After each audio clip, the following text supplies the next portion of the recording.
Dear viewers अस्सलाम वालेकुम, this is me फरमानुल्लाह Khan.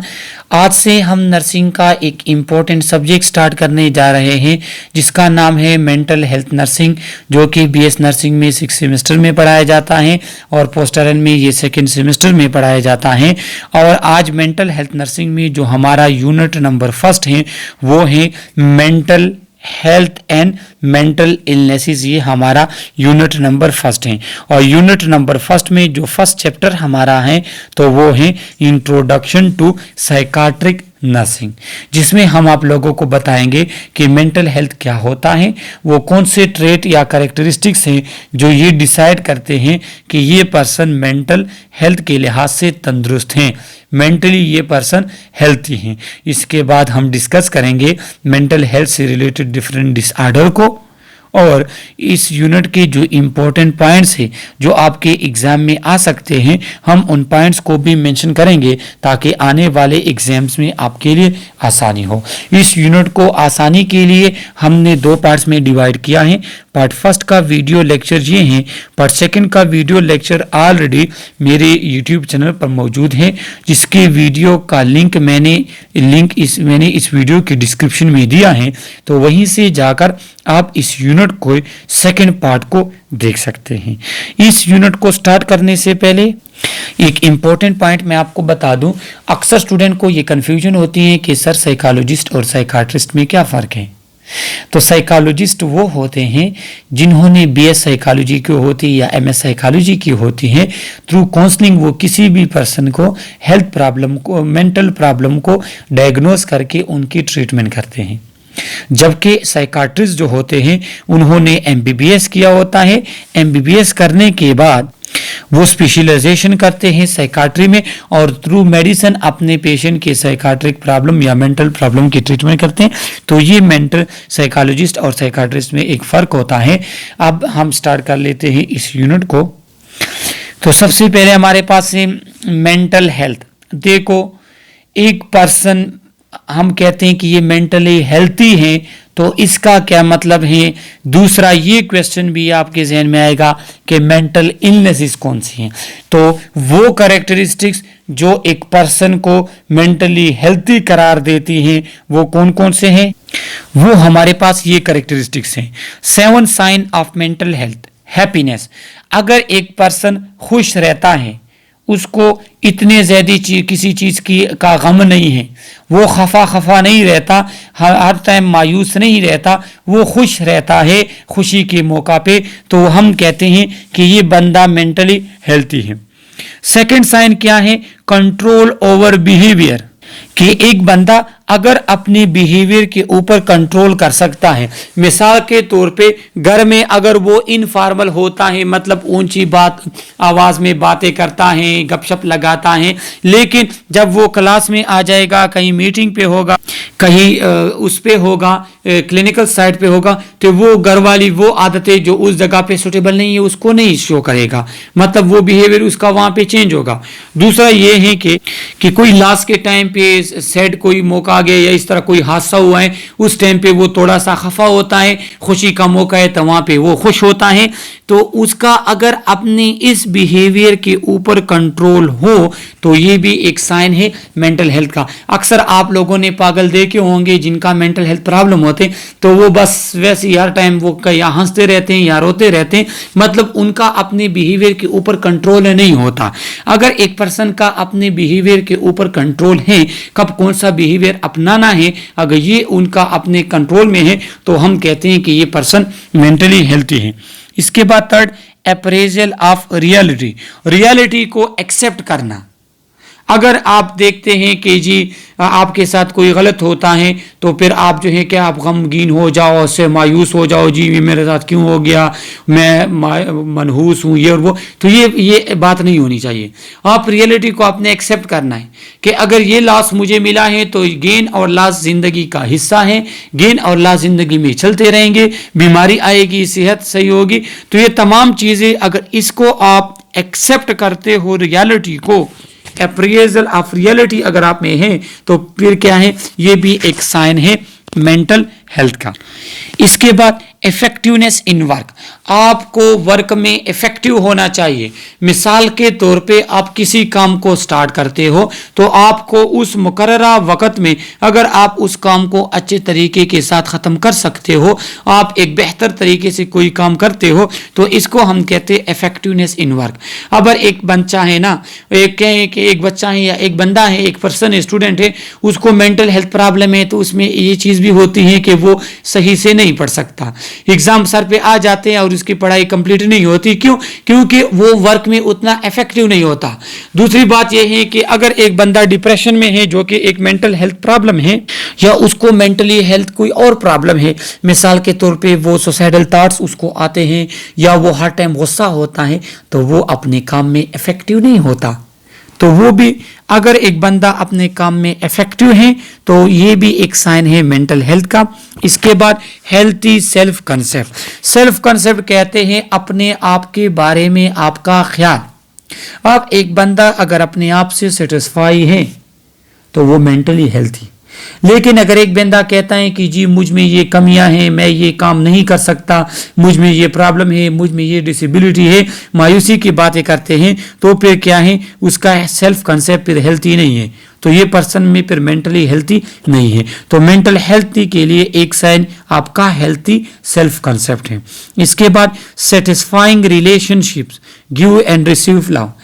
आपका किसी के साथ रिलेशन है, मिसाल के तौर पे पेरेंट्स आपके हैं, या आपके सिस्टर्स ब्रदर हैं, या आपका लाइफ पार्टनर है, हस्बैंड है या वाइफ है, अगर इनके दरमियान आपका राबता ताल्लुक सही है तो सेटिस्फाई हो आप इससे, फिर भी हम कहते हैं ये मेंटली हेल्थी हैं।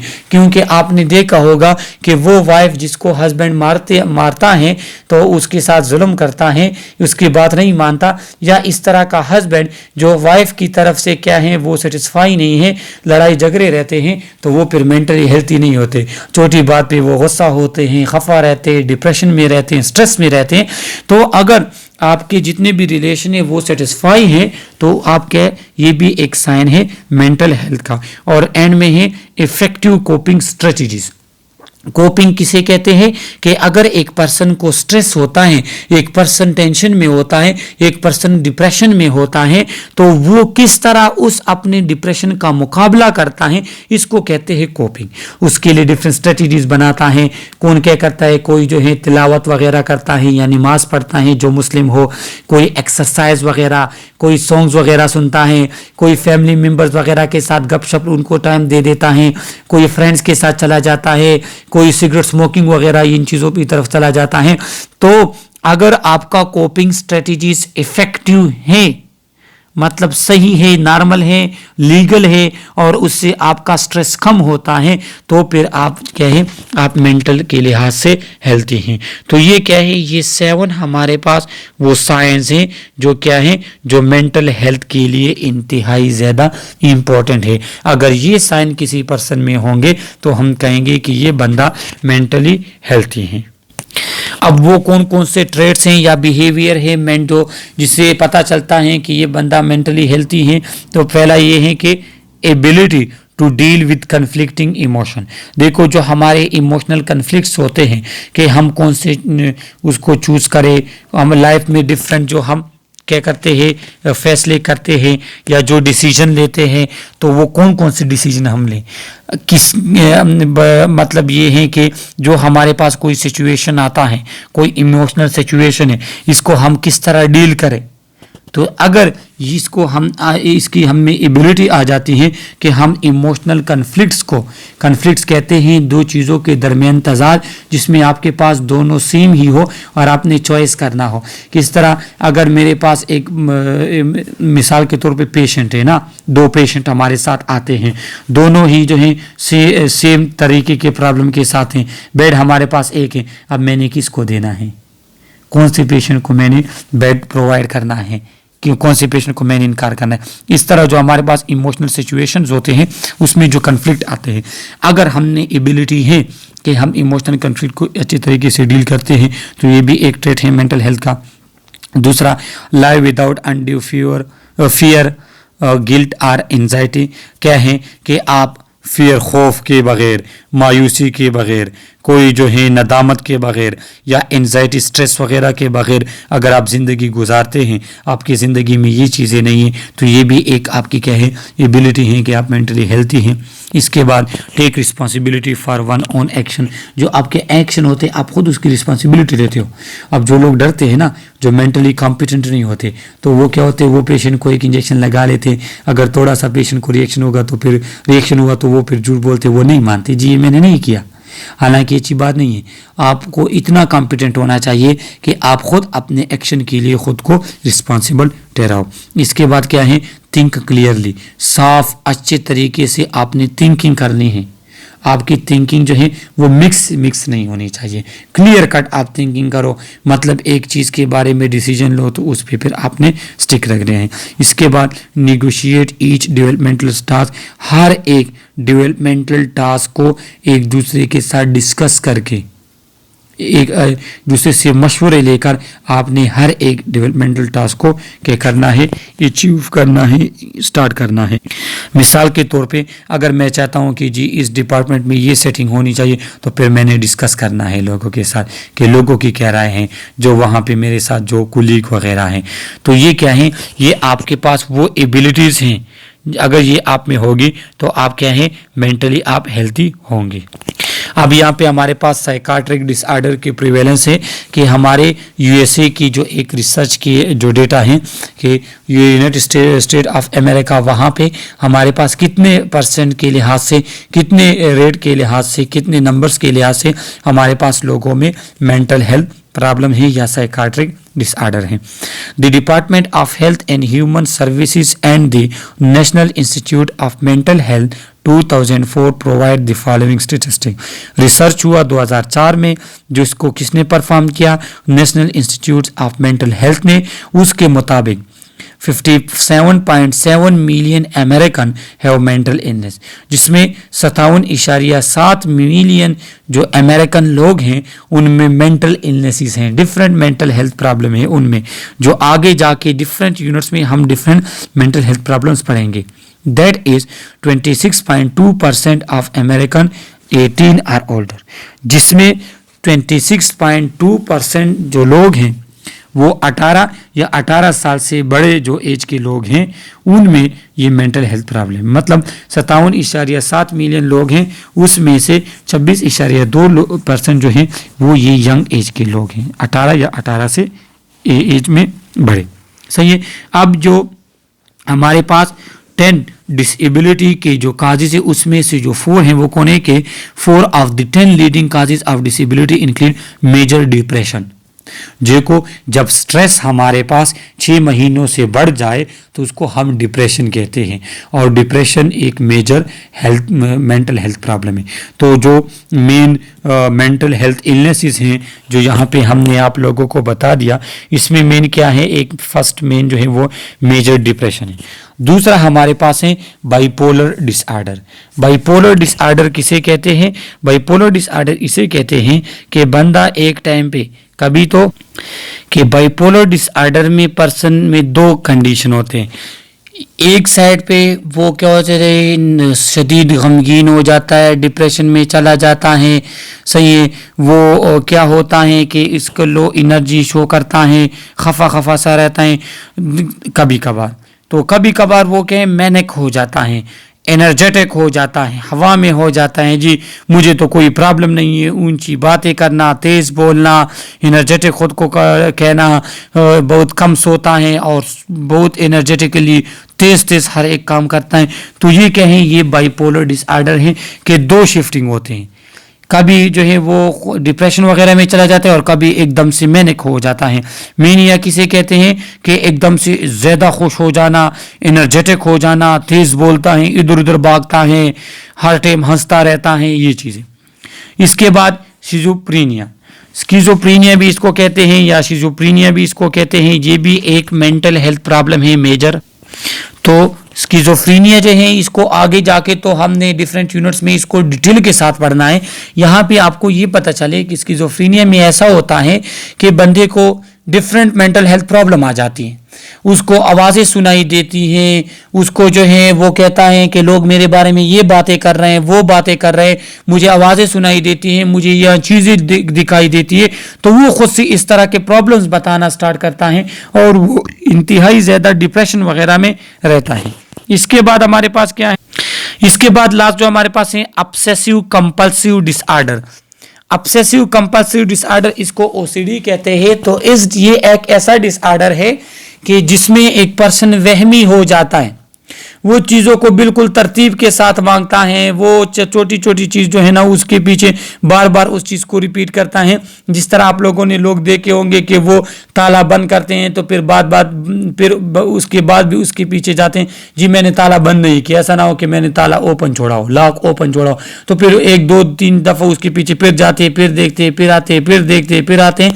तो ये क्या है, इस डिसऑर्डर को कहते हैं ऑब्सेसिव कंपल्सिव डिसऑर्डर।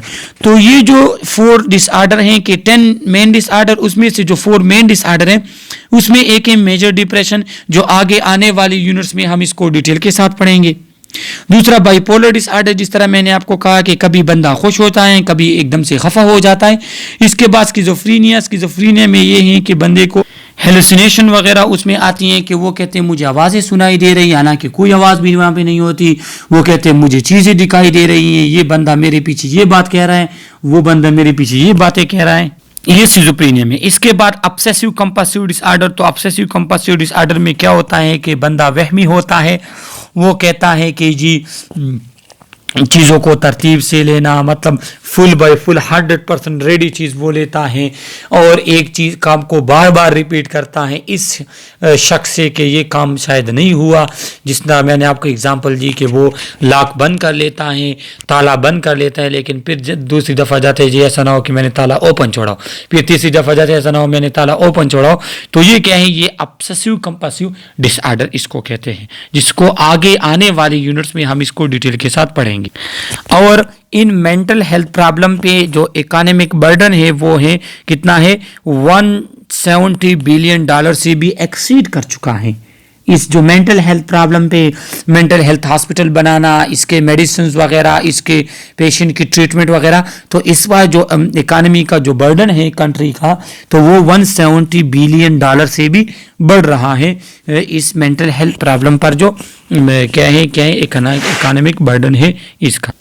अब डिफरेंट हमारे पास जो national institute of mental health ने जो रिसर्च किया और उसमें डिफरेंट जो हेल्थ डिसऑर्डर उन्होंने बताए, तो वो क्या कौन कौन से, एक हमारे पास है क्या है अफेक्टिव डिसऑर्डर। अफेक्टिव डिसऑर्डर तकरीबन 9.5% है, जिसमें 18.8 मिलियन पीपल जो हैं उनमें ये अफेक्टिव डिसऑर्डर हेल्थ प्रॉब्लम है। इफेक्टिव डिसऑर्डर मूड डिसऑर्डर को कहते हैं, जिसमें क्या होते हैं पेशेंट कभी डिप्रेशन में होता है, कभी जो है वो हमारे पास जो है टेंशन में होता है, एकदम से खुश हो जाता है, वो हो जाता है। मूड स्विंग जिसको कहते हैं, इजीली उसका मूड स्विंग हो जाता है। डिसऑर्डर्स वगैरह डिप्रेशन वगैरह हो गया, बाइपोलर डिसऑर्डर उसमें आते हैं, तो इसको कहते हैं इफेक्टिव डिसऑर्डर, जो कि कितने हैं, जो कि हमारे पास 9.5% लोगों में ये डिसऑर्डर। इसके बाद सुसाइडल थॉट्स जो लोगों में आते हैं, ये भी एक मेंटल हेल्थ प्रॉब्लम है ना। अगर एक बंदा मेंटली हेल्थी है तो उसका दिमाग खराब है कि वो अपना आपको मारेगा, सुसाइड खुदकुशी करेगा। तो जो सुसाइड हमारे पास है वो, और उन्होंने फिर लिखा है कि 29,350 लोगों ने सुसाइड किया भी है इस ड्यूरेशन के दौरान। इसके बाद सिज़ोफ्रेनिया 1.1%, मतलब 2.2 मिलियन पीपल में सिज़ोफ्रेनिया मेंटल हेल्थ की प्रॉब्लम है। इसके बाद anxiety disorder 2 to 5% of population है, 13.3% टू ये पॉपुलेशन और 19.1 मिलियन जो हमारे पास पॉपुलेशन है, उनमें क्या है, उनमें एंजाइटी डिसऑर्डर है। एंजाइटी किसे कहते हैं कि जब हम किसी चीज़ के लिए एकदम से खौफजदा होते हैं, एक चीज़ के लिए हम डरते हैं कि वो कैसा होगा कैसे नहीं होगा, जो एक्स्ट्रा हमारी टेंशन होती है उसको एंजाइटी डिसऑर्डर कहते हैं, जो कि एक मेंटल हेल्थ प्रॉब्लम है। इसके बाद हमारे पास 2 to 5% तक जो पॉपुलेशन है उसमें ईटिंग डिसऑर्डर है। ईटिंग डिसऑर्डर भी आगे आएगा हमारे पास, जिसमें एक बुलिमिया नर्वोसा होता है, एक हमारे पास एनोरेक्सिया नर्वोसा होता है। बुलिमिया में ये होता है कि पर्सन खाना खा लेता है, उसके बाद कहते हैं वो मैंने तो ज़्यादा खा लिया, टेंशन में पड़ जाते हैं और फिर वो क्या करते हैं, वो खुद से उल्टियाँ वगैरह करता है कि मैं वोमिटिंग करके वो एक्स्ट्रा जो मैंने खाना खाया है उसको मैं वो रिमूव कर लूँ। इसके साथ हमारे पास जो सेकंड कौन सा है, जो एनोरेक्सिया है, तो एनोरेक्सिया में ऐसा होता है कि एक बंदा मतलब मोटा होने के डर से बिल्कुल खाता ही नहीं है, हालांकि वो नॉर्मल होता है, वो कमज़ोर होता है, लेकिन वो कहते हैं नहीं मैं मोटा हो रहा हूँ। तो ये ईटिंग डिफरेंट डिसऑर्डर है जो आगे आने वाले यूनिट्स में हम डिस्कस करेंगे। लेकिन यहाँ पे इतना आपको एमसीक्यूज़ के लिए पता होना चाहिए कि 2 से लेके 5% तक का पॉपुलेशन वो ईटिंग डिसऑर्डर का शिकार है। और ये national institute of mental health की जो सर्वे हैं, जितने भी ये यहाँ पे ये परसेंटेज ये चीज़ें मैंने आपको बता दी, ये आप लोग एमसीक्यूज़ के लिए याद रख लें। इसके बाद हमारे पास क्या है कि ADHD 4.1% ऑफ यूथ एज जो है 9 से लेके 17 ईयर तक, उनमें ये ADHD डिसऑर्डर है। ADHD किसके लिए स्टैंड करता है? Attention deficit hyper activity disorder, जिसमें बच्चा जो है वो हाइपर एक्टिव होता है, मतलब है ऊंचा बोलना, एनर्जेटिक होना, वो कहते हैं बस मुझे नींद की ज़रूरत नहीं है, सारा दिन इधर उधर जाता है। तो ये क्या होता है, ये कि डिसऑर्डर है, क्योंकि एक नॉर्मल बंदे को एक रेस्ट की ज़रूरत होती है, उसकी एक प्रॉपर एनर्जी होती है, एक सेटअप, लेकिन ये हाइपर एनर्जेटिक होते हैं। ये बच्चे जो होते हैं छोटी छोटी बात पे गुस्सा हो जाते हैं, सही है, कम सोते हैं, खाना बहुत ज़्यादा खाते हैं। तो ये क्या है, ये इसका अटेंशन चीज़ों में इतना नहीं रहता, तो उसको कहते हैं अटेंशन डिफिसिट। अक्सर छोटे बच्चे होते हैं ना, वो कहते हैं उनका पढ़ने में दिल नहीं लगता, तो फिर उसके कहते हैं उसको मेंटल हेल्थ प्रॉब्लम के डॉक्टर के पास लेकर जाते हैं, तो फिर वो चेक करते हैं कि ऐसा तो नहीं कि इसको कोई मेंटल हेल्थ प्रॉब्लम है, जो कि अक्सर हमारे पास क्या होता है कि अटेंशन डिफिसिट, अटेंशन चीज़ों में कम होना, हाइपर एक्टिव जो डिसऑर्डर है। इसके बाद सब्सटेंस एब्यूज़, लोग जो है टेंशन डिप्रेशन की वजह से सिगरेट स्मोकिंग वगैरह, आइस वगैरह, ये नशे वगैरह करते हैं ना, तो 11.3% की जो पॉपुलेशन है उसमें ये डिसऑर्डर थे। तो ये जितने भी मेंटल हेल्थ के जो डिसऑर्डर उसके परसेंटेज के लिहाज से ये national institute of mental health survey में उन्होंने ये परसेंटेज दी है, तो ये आप एमसीक्यूज़ के लिए याद रख ले, सही है। इसके बाद हमारे पास मेंटल इलनेस की थीरीज हैं। फर्स्ट क्या है, फर्स्ट हमारे पास है psycho biological theory, second first जिसमें हमारे पास ब्रेन और वो आते हैं, न्यूरॉन न्यूरोट्रांसमीटर वगैरह आते हैं। सेकंड हमारे पास है साइकोलॉजिकल थ्योरी। तो आज के इस वीडियो में हम साइको बायोलॉजिकल थ्योरी पढ़ लेंगे। साइकोलॉजिकल जो हमारे पास थ्योरी है ये हमने इस यूनिट के सेकंड पार्ट में हमने पढ़ा है। जो साइको बायोलॉजिकल थ्योरी है तो वो ये कहती है कि जेनेटिक जो हमारा मेंटल हेल्थ है इसमें जेनेटिक का बहुत बड़ा किरदार है। कुछ मेंटल हेल्थ प्रॉब्लम्स होते हैं जो हेरिडिटी भी होती हैं, जो पेरेंट्स से बच्चों में आते हैं। अक्सर हमने देखा होते हैं ना, अगर बाप गुस्से वाला हो तो उसके 1 या 2 बच्चे भी इस तरह होते हैं कि वो भी एक्स्ट्रा एंगरनेस उसमें आती है, वो भी ज़्यादा गुस्सा करते हैं। या कोई अगर कोई मेंटली हेल्थी हो, मतलब कुछ लोग ज़्यादा काबिल जीनियस लोग होते हैं तो उनके बच्चे भी उसी तरह जीनियस होंगे। तो मेंटल हेल्थ प्रॉब्लम में जेनेटिक्स का बहुत बड़ा रोल है। Second, biological influences, different type of disease हो गए, डिफरेंट टाइप हमारे पास हेल्थ कंडीशन हो गए, उनका भी काफ़ी ज़्यादा इन्फ्लुएंस होता है हमारे मेंटल हेल्थ पे। तो ये हमारे पास क्या है, ये हमारे पास बायोलॉजिकल इन्फ्लुएंसेस हैं किस चीज़ पे, हमारे उस पे मेंटल हेल्थ पे। इसके बाद रोल ऑफ इन्वायरमेंट, तो इन्वायरमेंट का भी रोल होता है किस तरह। अक्सर आप लोगों ने देखा होगा किसी बंदे के साथ कोई सदमा हो जाता है लाइफ में, उसको मेंटल हेल्थ प्रॉब्लम आना शुरू हो जाती है, कभी लव्ड वन की डेथ हो जाना, या जो रिलेशन वगैरह जिसका जो ट्रू रिलेशनशिप में जो लोग होते हैं या हस्बैंड वाइफ होते हैं, जब उसमें ब्रेकअप होता है या वो एक दूसरे से दूर जाते हैं और वो उसको मेंटल मतलब ज़्यादा सीरियस ले लेते हैं, लोग मेंटल पे ले लेते हैं, तो उनका फिर क्या हो जाता है, मेंटल हेल्थ प्रॉब्लम, कोई डिप्रेशन में चला जाता है, या कोई प्रोजेक्ट वगैरह आपका है वो लॉस हो गया, या कारोबार में आपको कोई नुकसान हो गया, या लाइफ में इस तरह कोई सिचुएशन आ गई, तो उससे भी आपको मेंटल हेल्थ प्रॉब्लम हो सकते हैं। तो साइको बायोलॉजिकल थ्योरी हमें ये कहती है कि ये 3 फैक्टर ऐसे हैं जो हमें मेंटल हेल्थ प्रॉब्लम करा सकते हैं। साइको बायोलॉजिकल में हमारे पास ओवरव्यू ऑफ द ब्रेन, तो ये बिल्कुल वही चीज़ है जो आप लोगों ने सेकेंड सेमेस्टर में नर्वस सिस्टम में पढ़ी है, एनाटमी एंड फिजियोलॉजी में, कि हमारे पास फोर ब्रेन में सिरेब्रम होता है। सिरेब्रम में फ्रंटल लोब में क्या वॉलंटरी मूवमेंट, लैंग्वेजेस और एग्जीक्यूटिव फंक्शन को कंट्रोल करता है। पैराइटल लोब हमारे पास सेंसरी इंपल्स, टैक्टाइल सेंसेशन वगैरह को। टेम्पोरल लोब जो है वो मेमोरी उसमें आती है, इमोशंस आते हैं, टेस्ट स्मेल वगैरह आता है, ऑडिटरी लिसनिंग की जो क्वालिटी है। ऑक्सीपिटल लोब जो हमारा सिरेब्रम का है वो विजन और विजुअल परसेप्शन वगैरह। अब अगर एक बंदे को फोर ब्रेन के सिरेब्रम में कोई मसला हुआ तो उसकी ये प्रॉब्लम उसको हो सकती है। अब कोई हादसा वगैरह हो जाता है, उस बंदे में मेंटल प्रॉब्लम आ जाती है, तो फिर डॉक्टर्स उसका क्या करते हैं, उसका MRI CT ब्रेन वगैरह करते हैं। क्यों? क्योंकि उसमें पता चले ऐसा तो नहीं कि उसके कोई सिरेब्रम का टेम्पोरल ब्रेन, अगर टेम्पोरल लोब में अगर प्रॉब्लम आ गई है तो उसकी मेमोरी और इमोशन डिस्टर्ब हो सकते हैं, मेंटल हेल्थ प्रॉब्लम आ सकती है। तो जो हमारा फोर ब्रेन का सिरेब्रम पार्ट है वो ये जो इसकी फंक्शन है, अगर इसके पार्ट में किसी भी पार्ट में कोई भी इन्फेक्शन की वजह से या कोई ट्रामा की वजह से मसला आएगा तो मेंटल हेल्थ प्रॉब्लम हमें हो सकती है। सेकेंड हमारे पास डायनसेफेलान। डायनसेफेलान में थैलेमस आता है जो कि pathway of motor and sensory impulses हैं। अब अगर थैलेमस में कोई मसला हुआ तो फिर क्या होगा, मोटर फंक्शन हमारे डिस्टर्ब हो सकते, सेंसरी इंपल्सेस आपके इफेक्ट हो सकते हैं। Hypothalamus regulate hormonal functioning. Hypothalamus जो है वो हार्मोनल फंक्शनिंग को कंट्रोल करते हैं। अब हार्मोन में कमी ज़्यादती आती है जो आगे जाके हम स्लाइड में पढ़ेंगे, न्यूरोट्रांसमीटर वगैरह अगर कम होंगे तो फिर मसले हो सकते हैं, ज़्यादा होंगे फिर भी मसले हो सकते हैं। अक्सर हम देख लेते हैं ना, अगर किसी पर्सन में थायराइड हार्मोन वगैरह कम होते हैं तो उसमें एनर्जी कम होती है, वो सुस्त होते हैं, वो इफेक्टिव वर्किंग उनकी नहीं होती, जिससे उनमें मेंटल हेल्थ प्रॉब्लम आ जाती है। इसके बाद लिम्बिक सिस्टम जो हमारा पास है तो वो इमोशन को मॉड्यूलेट करता है। अब लिम्बिक सिस्टम के, ब्रेन के लिम्बिक सिस्टम में अगर कोई प्रॉब्लम आ गई तो फिर आपके इमोशंस में प्रॉब्लम आएगी। तो ये क्या है, ये ब्रेन के वो पार्ट है जो हमारे पास डिफरेंट फंक्शंस को क्या करते हैं, कंट्रोल करते हैं। मिड ब्रेन जिसको मेसेंसेफेलान उसमें आता है जो विजुअल और ऑडिटरी इंफॉर्मेशन को ट्रांसफर करता है।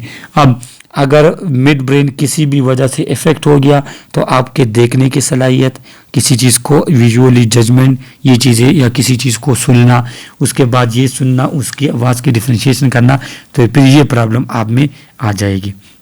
इसके बाद हाइंड ब्रेन में पोन्स आता है जो विजुअल और सोमैटिक मोटर कंट्रोल, जिसके ये GIT ट्रैक वगैरह का कंट्रोल इसके कंट्रोल में होता है, इंटरनल मस्कुलर कंट्रोल इसके कंट्रोल में होता है। इसके बाद medulla autonomic function of major organ जो है ये करता है। मेडुला ओब्लांगेटा जो ऑटोमेटिक जो फंक्शन होती है उनको कंट्रोल करता है। सिरेब्रम जो है ये मूवमेंट को कंट्रोल करता है। अब अगर किसी भी वजह से इन पार्ट्स में प्रॉब्लम आ गई तो इसके जो अपने फंक्शन है वही काम करना छोड़ देंगे। अब एक पर्सन है, मिसाल देता हूँ, एक्सीडेंट उसका हो गया या गिर गया, उसका हेड इंजरी हो गई, उसके बाद अब वो सही से चल नहीं सकता, तो फिर वो सिटी ब्रेन और ये चीज़ें होंगी जिससे ये पता चलेगा कि इसकी सिरेब्रम में फ़र्क है, इस वजह से इसकी जो मूवमेंट है वो एबनॉर्मल है। यहाँ इस पिक्चर के थ्रू भी उन्होंने आप लोगों को बताया है। साइकोबायोलॉजिकल में हमारे पास न्यूरॉन आता है। न्यूरॉन इलेक्ट्रिकल इम्पल्सिस की कंडक्शन करता है। हमारे पास डिफरेंट जो है वो हैं प्रोसेस हैं, डिफरेंट मैसेजेस हैं वो न्यूरॉन के थ्रू। ये ब्रेन में भी हमारे पास डिफरेंट न्यूरॉन होते हैं ना, जो डिफरेंट मैसेजेस जो हैं उसको ब्रेन तक पहुंचाते हैं, सेंसरी मोटर, ये तमाम आप लोगों ने नर्वस सिस्टम में पढ़े होंगे। अगर फिर भी कोई इशू है तो इसके लिए पहले से नर्वस सिस्टम थोड़ा पढ़ लें। Second semester anatomy and physiology में एक यूनिट है तो आपको ये समझना फिर आसान हो जाएगा। न्यूरोट्रांसमीटर और रिसेप्टर ये भी हमारे पास क्या है, डिफरेंट मैसेजेस को ट्रांसफर। न्यूरोट्रांसमीटर क्या होते हैं? न्यूरोट्रांसमीटर हमारे पास केमिकल मैसेंजर्स हैं that are released at a pre synaptic neuron. देखो ये न्यूरॉन हमारे पास क्या है, ये एक न्यूरॉन का एंड प्री साइनेप्टिक न्यूरॉन होते हैं जहाँ से मैसेजेस आते हैं diffuse across synapse to post synapsis. ये प्री साइनेप्टिक से यहाँ से ये मैसेज आते हैं और ये कहाँ पे जाते हैं, यहाँ पे पोस्ट साइनेप्सिस में आते हैं। ये जो हमारे पास है इसको हम साइनेप्टिक क्लेफ्ट कहते हैं, सही है। तो कहने का ये मकसद है कि दो न्यूरॉन की आपस में जंक्शन होती है, उस जंक्शन पर एक न्यूरॉन प्री साइनेप्टिक न्यूरॉन से मैसेजेस ट्रांसफर होंगे पोस्ट साइनेप्टिक न्यूरॉन में। अब अगर यहाँ पे कोई हमारे पास प्रॉब्लम आ जाती है या कुछ रिसेप्टर्स वगैरह इस तरह होते हैं कि वो मैसेज फॉरवर्ड नहीं होता, तो फिर भी डिफरेंट टाइप के हमारे पास न्यूरोलॉजिकल या डिफरेंट टाइप के हमारे पास मेंटल हेल्थ प्रॉब्लम होते हैं। अब विजुअल जो से न्यूरॉन है हमारे पास, अगर उन्होंने किसी चीज़ का इमेज एक्सेप्ट नहीं किया तो वो क्या ट्रांसफ़र करेंगे ब्रेन को, तो फिर आपको समझ नहीं आएगा कि सामने क्या चीज़ पड़ी है। सही है, लेकिन ये उन लोगों में होता है जिनको न्यूरोलॉजिकल प्रॉब्लम होते हैं। तो न्यूरो ट्रांसमीटर जो है वो भी हमारे बॉडी में डिफरेंट टाइप ऑफ फंक्शंस करते हैं, क्योंकि ब्रेन ही पूरा का पूरा आपके पास न्यूरॉन पे काम करता है। सही है, अब अगर न्यूरॉन का फंक्शन आपके पास सही नहीं है, ब्रेन की तरफ मैसेज सही से नहीं जाएगा, मैसेज सही से नहीं जाएगा, तो फिर आप में डिफरेंट मेंटल हेल्थ प्रॉब्लम आएंगे। और इस यूनिट का जो लास्ट स्लाइड है वो हमारे पास है न्यूरोट्रांसमीटर रिसेप्टर जिसके डिसऑर्डर हैं। अब डोपामीन हमारे पास है, ये क्या है, ये न्यूरोट्रांसमीटर है। सही है, अब इसके अगर ये हमारे पास कम ज़्यादा हो जाता है, इससे सिजोफ्रेनिया, मेनिया, पार्किंसन, डिप्रेशन, ये डिफरेंट डिजीज हमारे पास किस डोपामीन के लेवल के कम ज़्यादा होने की वजह से होती है। इसके बाद नार एपिनेफ्रीन अगर आपके पास क्या होता है, ज़्यादा होते हैं मैनिक बंदा हो जाता है, कम होता है डिप्रेशन में जा सकता है। सेरोटोनिन हमारे पास है, तो सेरोटोनिन क्या है, ये भी एक न्यूरोट्रांसमीटर है जिसमें अगर प्रॉब्लम होगी तो एंजाइटी और डिप्रेशन हो सकती है। गामा अमाइनो ब्यूटेरिक एसिड है जो रिडक्शन ऑफ एंजाइटी भी कराता है, लेकिन इसकी लेवल में अगर कम आ जाए तो ये खुद ब खुद ये एंजाइटी भी कराता है। इसके बाद एसिटाइल कोलिन, उससे डिप्रेशन भी हो सकती है, अल्जाइमर। तो कहने का ये मकसद है कि देखो अगर हमारे बॉडी में न्यूरोलॉजिकल कोई प्रॉब्लम आएगी और इन न्यूरोट्रांसमीटर्स में कमी ज़्यादती आएगी तो इससे हमारे पास ये जो है मेंटल हेल्थ प्रॉब्लम होंगी। देखो जो शुरू स्लाइड्स में हमने आप लोगों को बता दिए और आगे आने वाली यूनिट्स में हम इनको पढ़ेंगे। तो यही वजह है कि साइकोबायोलॉजिकल थ्योरी यही कहती है कि जो हमारे पास जो बायोलॉजिकल सेटअप है, हमारे पास जो ब्रेन का है, जो न्यूरॉन का है, जो नर्वस सिस्टम का है, इसमें डिफरेंट न्यूरोट्रांसमीटर्स होते हैं। अब अगर उनके लेवल में कमी और ज़्यादती आती है किसी भी वजह से तो हमारे पास डिफरेंट मेंटल हेल्थ प्रॉब्लम हो सकते हैं। तो ये इंट्रोडक्शन टू साइकाट्रिक नर्सिंग का यूनिट का फर्स्ट पार्ट था। इसका सेकंड पार्ट ऑलरेडी मेरे यूट्यूब चैनल पर मौजूद है, जिसके वीडियो का लिंक इस वीडियो के डिस्क्रिप्शन मैंने आपको दिया है। कोई भी क्वेश्चन हो थ्रू कमेंट आप हमसे पूछ सकते हैं। Okay, thank you.